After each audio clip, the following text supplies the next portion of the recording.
Volvimos. ¿Cómo les va? ¿Bien? Bien.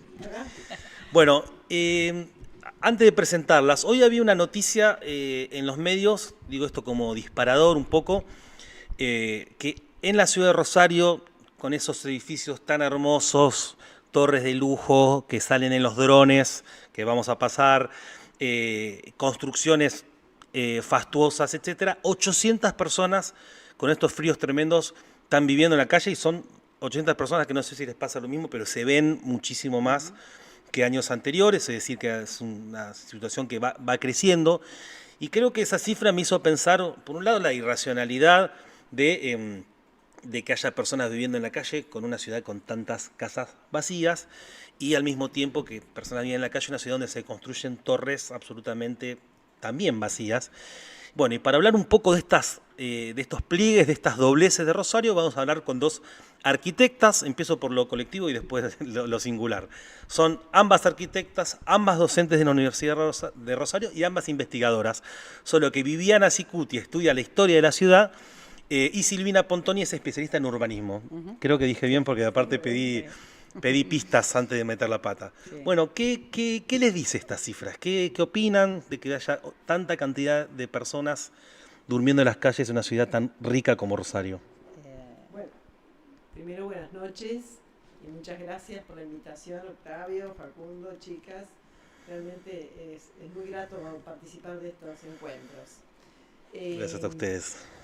Sí, yo también me chocó un montón hoy escuchar eso. Y yo creo que es parte de esto que nos propusimos hablar, de una ciudad fragmentada, ¿no? Una ciudad que tiene como dos caras, una que se luce y que tiene que ver con un mundo global, moderno, y otra que está sometida, que está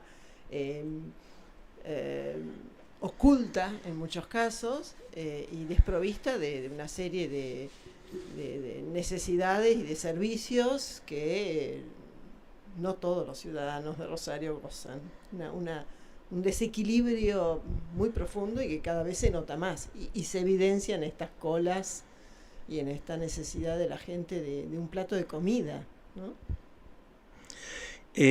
Para que sigas vos con tu expertise, que es difícil preguntar sobre un tema que uno no conoce, pero ¿cómo se planifica una ciudad como Rosario? ¿Se planifica o va...? Yo te diría que Rosario es una de las ciudades que más planificación urbana tiene, a pesar de por lo menos en el contexto nacional, ¿no? En el contexto nacional. Podemos dar, digamos, la primera escuela de la cátedra de urbanismo existió en la ciudad, hay planes, numerosos planes en la ciudad en distintas épocas, pensando en la ciudad, algunos temas tomados ya a principios del siglo XX, digamos, que son retomados un poco después. Creo que no hay, digamos, que el problema de esta ciudad no es el de la planificación, en realidad. En todo caso, sería cómo se planifica, quién lo hace y después qué prioridades se ponen en cada una de las administraciones, de los gobiernos y cómo se construyen esos planes. Además. ¿Quién planifica cómo se hacen y qué prioridades tienen? Normalmente es el gobierno municipal, es quien está, digamos, quien tiene la potestad de definir lo que tiene que ver con el territorio. Es la municipalidad, en el caso de Rosario, ¿no? Es su Secretaría de Planeamiento, sus técnicos y demás. Lo que pasa es que después son decisiones, urbanismo son decisiones políticas todo el tiempo. Entonces, en ese sentido puede haber muy buena planificación y muy buenos proyectos y después cómo se llevan adelante y la voluntad política para llevarlos adelante o para ver qué se prioriza de esos proyectos, bueno, la tiene la política, ¿no? Y en ese sentido, por ahí de algún modo involucro no solo a lo que es el Departamento Ejecutivo, sino también al Consejo Municipal, porque en las decisiones, digamos, hay una forma de tomar decisiones en conjunto. Por supuesto que es el Ejecutivo el que más digamos, definición da y el que después invierte, ¿no? Hago una pregunta Sí. naif a propósito, digamos, porque uno dice, hacer un plan de obras públicas, por ejemplo, para construir viviendas populares Sí. en una ciudad que tiene un déficit habitacional muy grande, con un porcentaje de la población muy grande que alquila o que vive en barrios de emergencia, lo que fuera.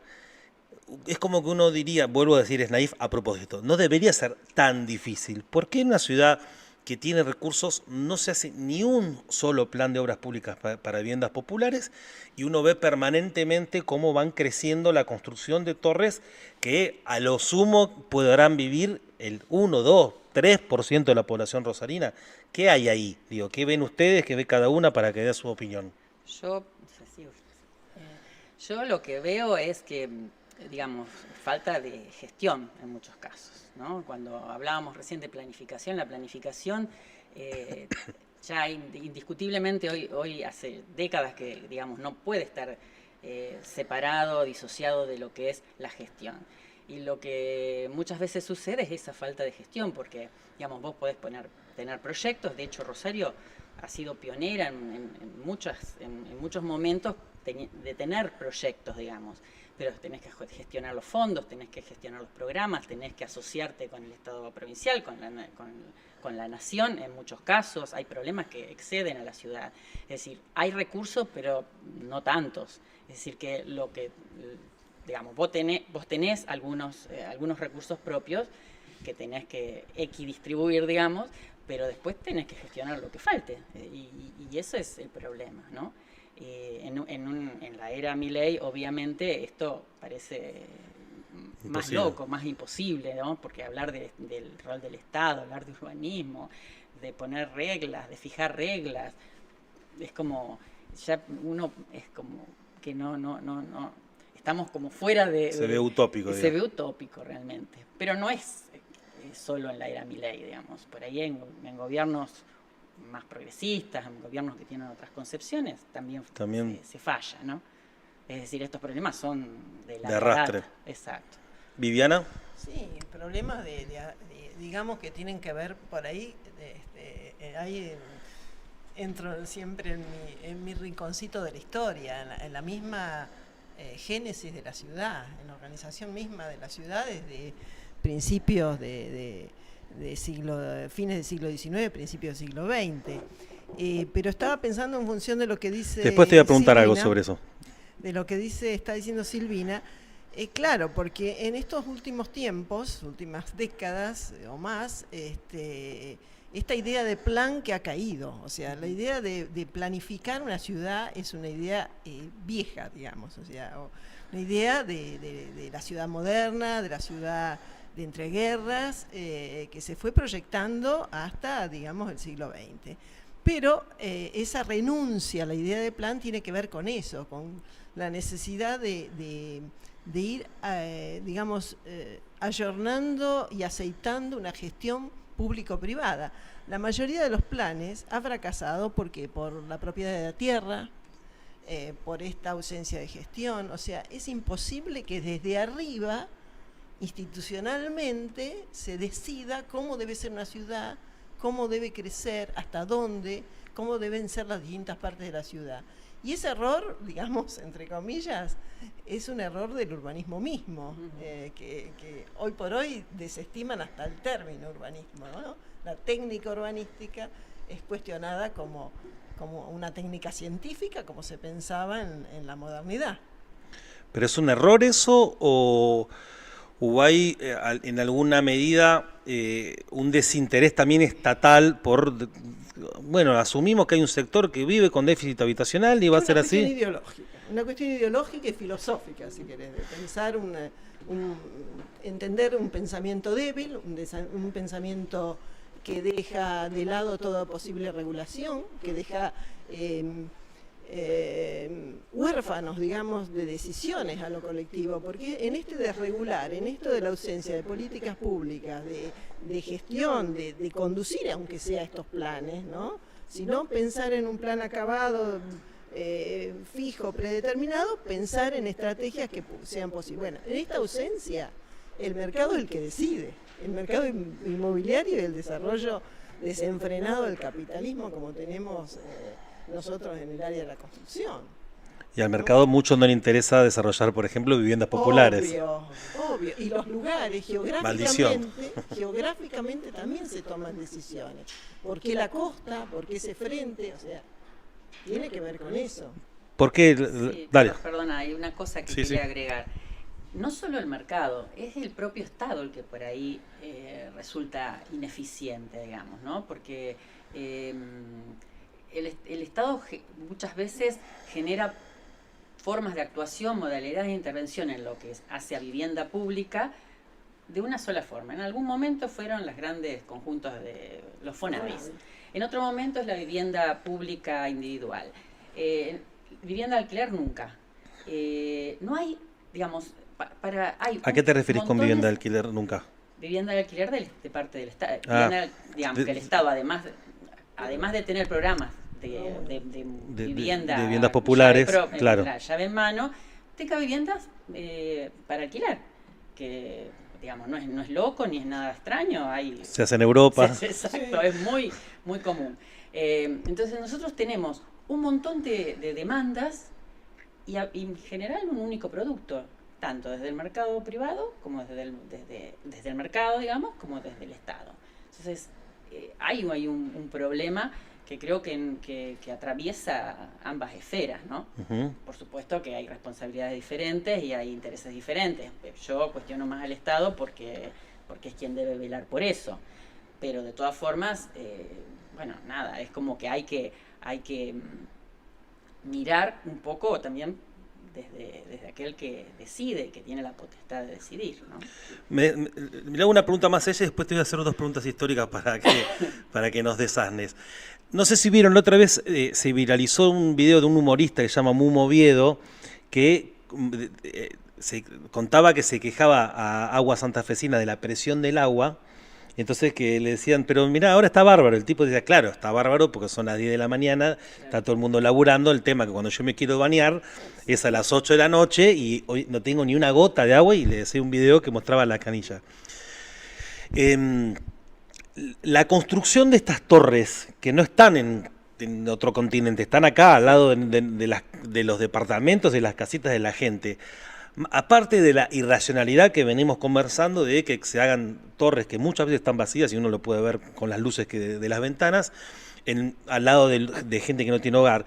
Pero eso aparte, la construcción de esas torres, ¿afectan en los servicios públicos, en el agua, en el consumo de electricidad, etcétera? ¿Afectan a las otras casas o es algo autónomo que se auto...? No, afectan, obviamente. En realidad lo que ocurre es que no es que viene un privado y decide construir una torre, digamos. Hay alguien que lo autoriza y hay alguien que le da la factibilidad. El problema es que nadie le dice que no al que invierte, digamos. Entonces, mirá lo que pasó también ahora en esos barrios, en Funes, con esa urbanización que con la laguna y eso, avanzando sobre áreas inundables y demás. Alguien dejó correr eso, sí se ve, todos lo vemos. No es que es algo que ahora aterrizó un plato, aparte es una forma de operar que se ve en muchos otros lugares, digamos. Entonces, creo que falla un poco todo el sistema, digamos, ¿no? Falla eso, el control, falla el decir que no, realmente. Y también eso tiene que ver a lo mejor con la universidad, con la educación y demás, el sensibilizar respecto a la gente, respecto de algunos temas, de algunas cuestiones, ¿no? Uno intenta, como los estudiantes, no sé, quizá alguno sea desarrollador inmobiliario algún día, entonces tratar de, no sé, sembrar alguna pequeña semilla de duda que quizás lo ayude a tomar ciertas decisiones en algún momento, ser más conscientes de los efectos que se producen, ¿no? Sí, después aparte está bueno cómo presentan las noticias, porque te dicen, en tal country hubo una invasión de carpinchos. Y sí, si te construís un barrio arriba de donde viven, es probable que haya una invasión de carpinchos. Viviana, vos estudiás la historia del origen de la ciudad. Primero me interesa cómo fue, qué evolución ves y si hay, qué continuidades y rupturas ves con la evolución que existe hoy, que obviamente han pasado algunas cosas en el medio. Muy traicionera mi pregunta. No, no, para nada.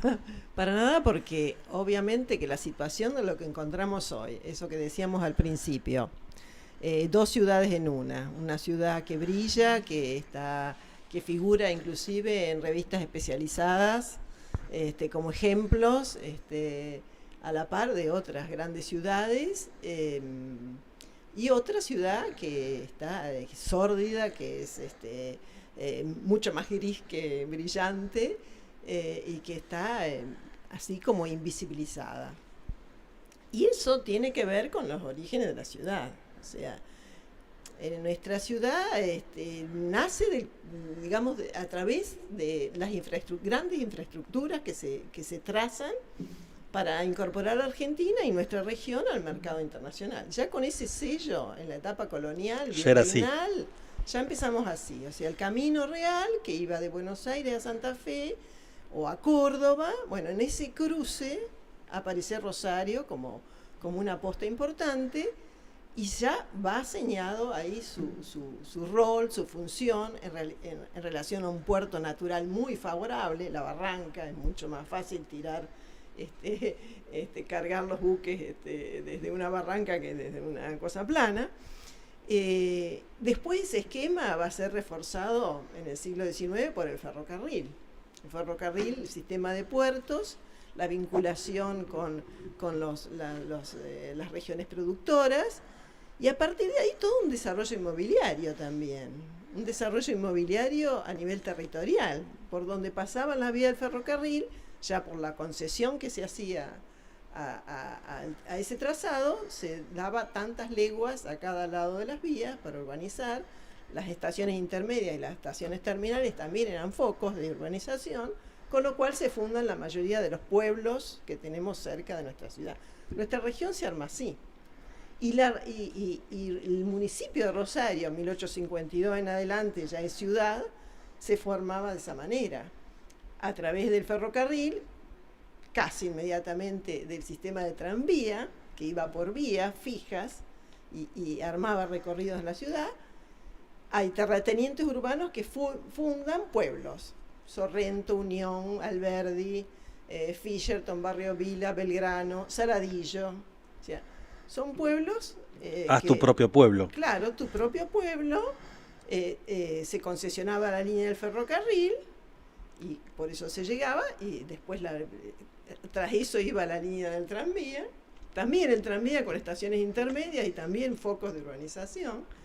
Y así es como se arma Rosario. Entonces, eso se suele decir una mancha de aceite. No, es un sistema de núcleos aislados, conectados por infraestructura y grandes baches en el medio. O sea, pajonales, lagunas. Las crónicas cuentan eso, ¿no? Que se atravesaba para ir a Fisherton una serie de, bueno, ni hablar de las famosas lagunas, los arroyos, ¿no? Como eso... era una tierra de nadie. ¿Hasta qué año más o menos eso? Bueno, eso progresía. Los pueblos se incorporan al municipio en 1911, si no me equivoco. Con esos operativos intermedios de loteos, se va generando una malla, un tejido intermedio, ¿no? Se van extendiendo los servicios, agua, en aquel momento aguas corrientes, telefonía, electricidad, etcétera. O sea, el servicio siempre va corriéndose en función, extendiéndose en función de estos polos de atracción, ¿no? Hay muchos afiches de loteos, ¿no? Y demás. Bueno, y eso siempre fue así. Los primeros ordenamientos de la ciudad también datan de esa época, 1858, 70, se empiezan a gestar una serie de ordenanzas. Esas ordenanzas que dicen, bueno, ¿cómo va a ser la ciudad de Rosario? Rosario va a tener un centro, se diagraman los bulevares, santafesino y argentino, Oroño y Pellegrini, el bajo con el puerto, fundamental, otra sección, hacia el norte las industrias. Ya rápidamente teníamos refinería argentina del azúcar allá con el ramal a Tucumán. O O sea, el norte para la industria, el oeste para tambos y chacras, ya había fundado algunos pueblos por ahí, y el sur, todo lo que molesta, todo lo contaminante. El río, la corriente del río desplazaba también desechos. Los desechos, entonces fábricas de fósforos, de pólvora, curtiembres, a lo que se va a sumar frigoríficos después de la curtiembre, hospitales, asilo para dementes y ancianos, o sea, todo lo que molestaba a la sociedad organizada, racional, del centro. Los grupos dirigentes coinciden en establecer estas 4 partes de la ciudad. Por mi pregunta, ahí tenés una continuidad, me parece, claro, ¿no? Es una ciudad que ya nace fragmentada, ¿no? Y fragmentada para equilibrar, entre comillas, una sociedad que es convulsionada, que va pasando, ustedes los datos, no hace falta que uno los diga porque están en todos lados, como los inmigrantes españoles, italianos, etcétera, y de toda clase europea, llegaban en los barcos a Buenos Aires, a Rosario.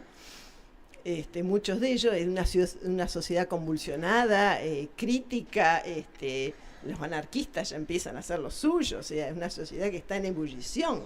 Entonces, el planeamiento sirve de un modo autoritario, de un modo muy rígido, surge para ordenar la ciudad. Es decir, bueno, hasta acá está todo bien con los bulevares preciosos, los edificios principales, la sede de los clubes, y para allá el trabajo, el campo, lo que molesta, lo contaminante, etcétera. Vos, para que después le hago una pregunta a las dos sobre qué perspectivas ven.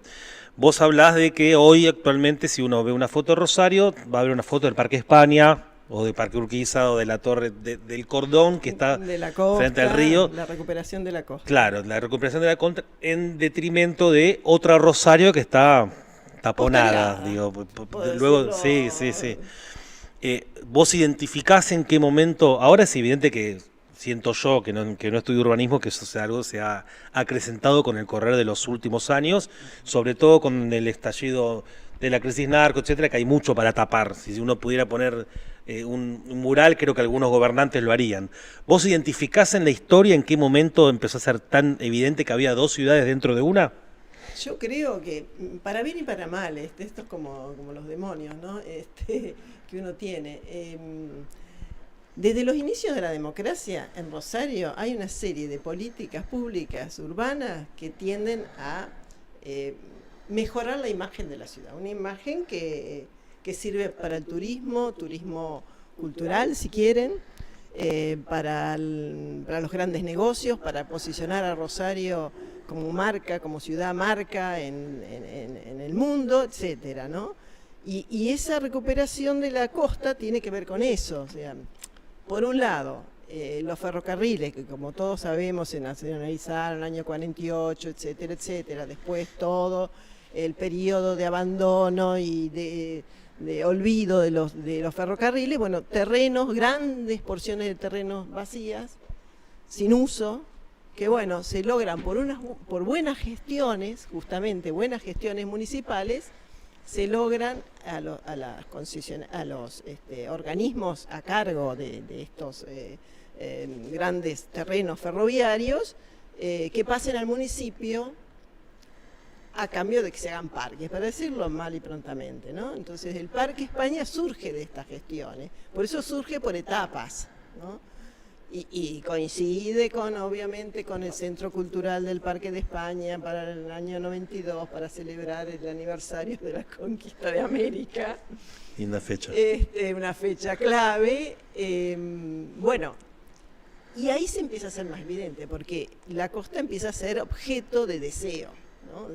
Objeto de deseo para localizar nuevos edificios importantes hechos por arquitectos de renombre, etcétera, y se localizan justamente este nuevo frente. Entonces, este nuevo frente empieza a contrastar. Yo me acuerdo lo que soy vieja, me acuerdo de cómo era antes del Parque España. Esos eran terrenos muy divertidos, porque eran vacíos, porque eran inhóspitos, porque eran salvajes, ¿no? Estaba toda la parafernalia del puerto abandonado, pero eso cambió, se tiraron abajo todos los tapiales, se abrió todo, se recuperó el río para los rosarinos, se dice.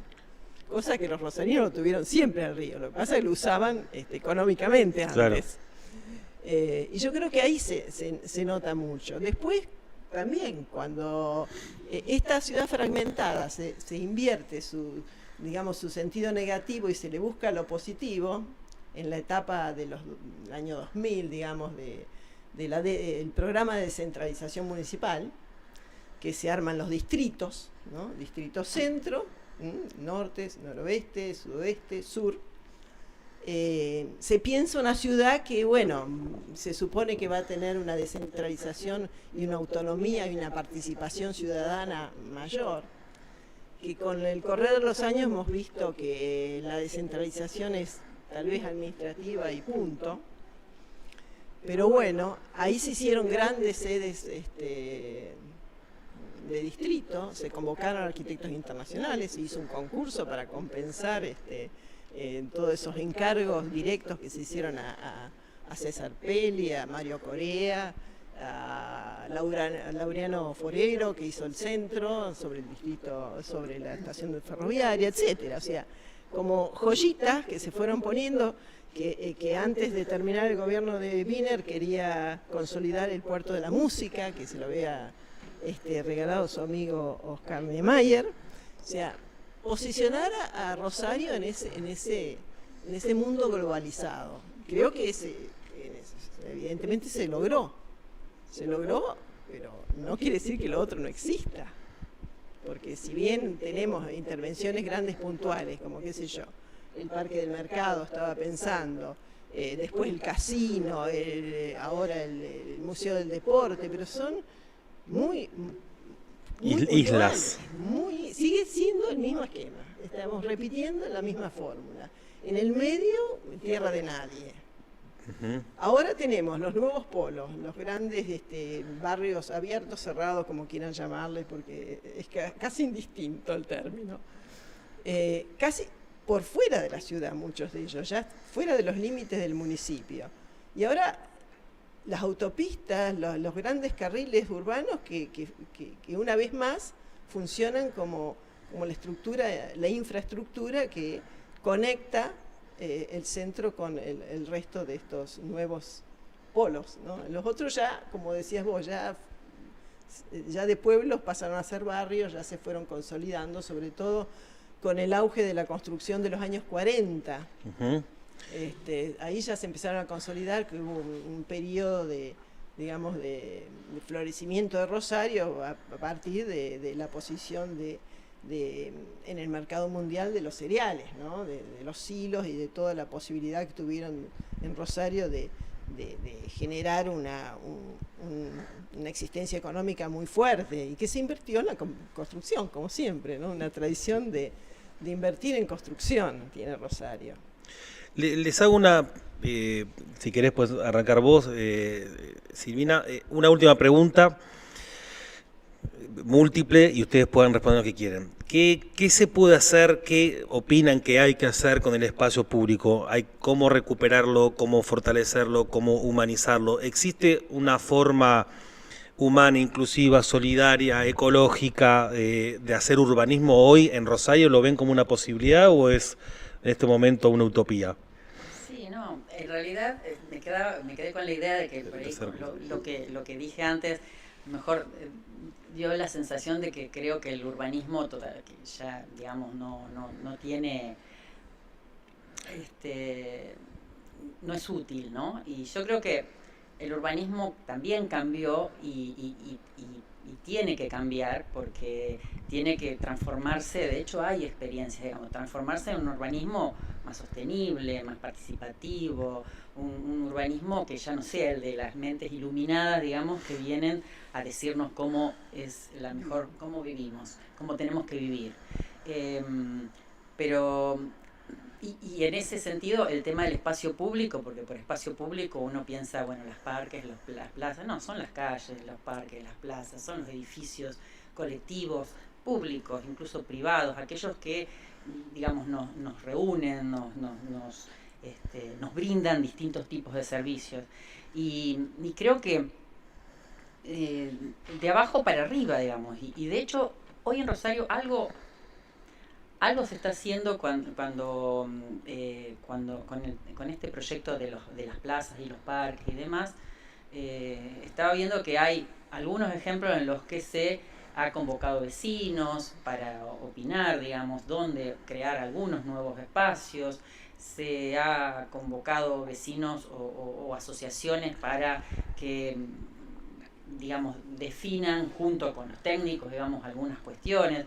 Yo no sé si eso es más de palabra que real, pero de hecho que creo que esa es la forma, ¿no? Hay muchas experiencias en el mundo y también, digamos, de este tipo y en Latinoamérica también, digamos, de esta forma de trabajar con aquellos que son los destinatarios, ¿no? Finales que siempre se ven como destinatarios, digamos, y no como actores. Entonces, yo creo que sí, que si se pierde el temor, por supuesto que da más trabajo y te puede generar, digamos, mayores dificultades, pero si se involucra más a la gente, a través de asociaciones, no sé, hay consejos barriales, hay miles de formas de implementar esas formas de participación. Yo creo que no es una cosa declamativa, es imprescindible, ¿no? Formas más democráticas de tomar las decisiones.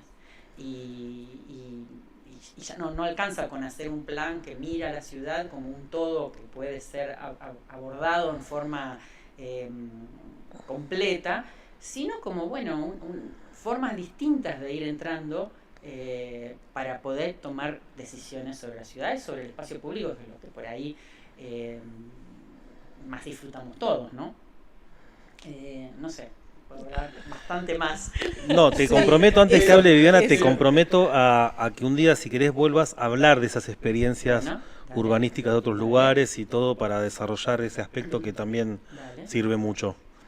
Sí, Viviana. Decía, este tema del espacio público es casi un lugar común en nuestra disciplina, permanente, sale en los proyectos de investigación, en las conferencias, en todos lados. Claro, habría que ver qué entendemos por espacio público y a qué espacio público nos referimos, o a cuáles espacios públicos no nos referimos. Y generalmente se entiende que el espacio público debe ser un espacio que hay que asegurar un equilibrio, una tranquilidad. Históricamente el espacio público es un espacio de fricción, un espacio de conflicto, de fricción entre intereses particulares, privados si quieren, porque la propiedad privada, hoy hablaba Milei que va a reforzar la propiedad privada. Se refuerza sola. Claro, se refuerza sola y está más resguardada que los derechos humanos en nuestra legislación, o sea, no corre peligro. Los intereses privados, los intereses colectivos y generales. O sea, siempre el espacio público tiene que ser un espacio de mixtura. Me estaba acordando, mientras Silvina hablaba de experiencias que podíamos profundizar, la experiencia de Jorge Jáuregui, rosarino que ha trabajado mucho en las favelas, en Río de Janeiro. Él decía que sí, que el urbanismo tiene mucho que hacer, pero él de técnico urbanista pasó a político urbanista, porque es la única forma, y bueno, él pudo trabajar muchísimo en el gobierno de Lula, después ya no. Y él hablaba de generar justamente espacios de transición en el cual el gran drama de Río de Janeiro era la ciudad formal y la ciudad informal, ¿no? Un poco lo que estábamos hablando para Rosario, pero llevado a un extremo, a una escala terrible, ¿no? Y bueno, él en los intercambiadores de transporte generaba una serie de lugares donde, bueno, la gente de la favela podía ir a ofrecer sus servicios como remendón, de zapatero remendón, costurero o oficios que en la ciudad formal nos está pasando a nosotros, desaparecen. Entonces, en ese intercambio y en ese conflicto que generalmente se tiene, porque hay miedo de ambos lados, es donde se puede enriquecer justamente los espacios públicos. No en un parque bucólico donde ponemos una fuente, unos lindos bancos de un diseño espectacular, sino en esos lugares, ¿no? Yo creo que tenemos que repensar nuestra disciplina, nuestra profesión, y a la luz, como bien señalaba Silvina, de lo que está pasando, los cambios que uno está viendo. Yo les comentaba, y creo que a vos en las notas que te mandé, este trabajo que yo había hecho hace unos años, había empezado a pensar sobre estos colectivos, estas acciones urbanas en las cuales se manifiestan digamos, la comunidad arquitectónica, no ya como un profesional que está desde arriba pensando algo, sino trabajando con la propia comunidad. Y eso a mí me hacía ruido en relación a la experiencia situacionista de los años 70, ¿no? Que bueno, Guy Debord. Guy Debord y demás, toda esa parafernalia que bueno, después terminó en otras derivas también, para hablar sus términos. Pero bueno, básicamente lo que ellos planteaban era cómo generar maneras, situaciones, entre comillas, en los cuales pudieran los ciudadanos subvertir el orden planificado, que está planificado en función del proceso de producción capitalista, de producción, distribución, circulación y consumo, ¿no? Y cómo lograr, a partir de gestiones horizontales, esto es para desarrollarlo con mucho más tiempo, obviamente, gestiones más horizontales, más tácticas que estratégicas, ¿no? Desde abajo, vos dijiste desde abajo para arriba, generar situaciones que puedan hacer repensar a través de los espacios, justamente a través de una cartografía crítica, le llamaban ellos, como una contraplanificación sería.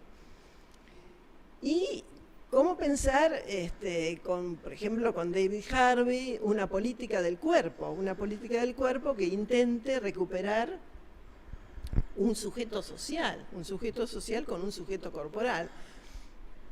Ejemplos de esto en sociología vos tenés un montón, o sea, para darnos. La cultura del acampe, por ejemplo, decía yo, o sea, todas esas expresiones que empiezan a darse en las últimas décadas con mucha fuerza y que hacen ruido. En nuestra disciplina está pasando con estos colectivos asamblearios, con grupos que participan realmente otras disciplinas. Nosotros siempre decimos equipo interdisciplinario y me junto Silvina, urbanismo, yo historia y el otro tecnología. No, con antropólogos, con gente que sepa trabajar, sepa hacer participar, porque voy a decir participación ciudadana, pero ¿cómo se hace? ¿Cómo participa de igual a igual un ciudadano común en un lenguaje que no le es propio, una disciplina que le es ajena? Y con una carga conceptual que se viene dando que también tiene que ver con todo esto que decíamos, ¿no? Con esta formación cultural que tenemos en relación al lugar que ocupamos en una sociedad capitalista. Entonces, ¿cómo hace con qué herramientas? Bueno, un arquitecto solo o un urbanista solo no lo puede hacer, y eso es el nuevo urbanismo, es la nueva forma de hacer arquitectura, etcétera. Que a su vez, bueno, puede ser que esté dentro de los marcos institucionales también, dentro de las escuelas de arquitectura pasan, en algunas escuelas y en algunas cátedras de las mismas escuelas pasan. Otros siguen formando arquitectos de estrellas, urbanistas, planificadores de grandes cosas. De grandes cosas, ¿no? Pero Bueno, es nuestro desafío, yo creo que es nuestro desafío, en esos términos podríamos llegar a pensar que vamos a recuperar el espacio público, pero recuperarlo no desde un punto de vista romántico o el espacio público del ágora ateniense. El ágora ateniense funcionaba fabuloso porque tenía una serie de esclavos que trabajaban para los señores ciudadanos que discutían en el ágora. Tampoco podemos pensar que la democracia es eso. Bueno, yo las comprometo a ambas si quieren, a seguir, por un lado, charlando de eso último que vos tirabas, lo que vos mencionabas como ejemplos urbanísticos y también si existen ejemplos a nivel mundial de política de construcción de vivienda, que es un tema que nos inquieta mucho, que sea armoniosa con el medio ambiente, económico, agradable, popular. Pero como da, la verdad que es una charla más que interesante, que estoy aprendiendo muchísimo. Si quieren la seguimos otro día, si ustedes aceptan. Sí, seguro. Bueno, Da para hablar. da para hablar Para mucho, hablar se ve que sí.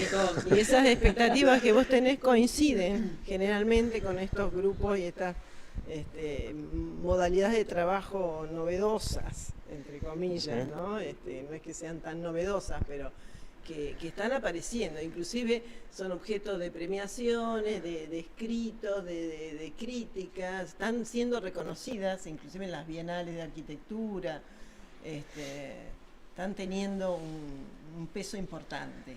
No dejan de tener peso los grandes arquitectos. No, pero claramente no. No, y está Y bien los que grandes, existan, a lo mejor también. El tema es que cuál es el perfil que uno busca para el profesional. Y ¿no? nosotros en la enseñanza en Y general, nosotros, ¿no? Exacto, exacto. Bueno, escuchamos a Viviana Cicuti y Silvina Pontoni hablando de todo eso que hablaron, de historia de Rosario, del desarrollo urbano actual y un montón de cosas más que vamos a seguir. Les agradecemos mucho que hayan venido. Bueno, Bueno, muchas gracias a todos ustedes, les quiero a diario. Bueno.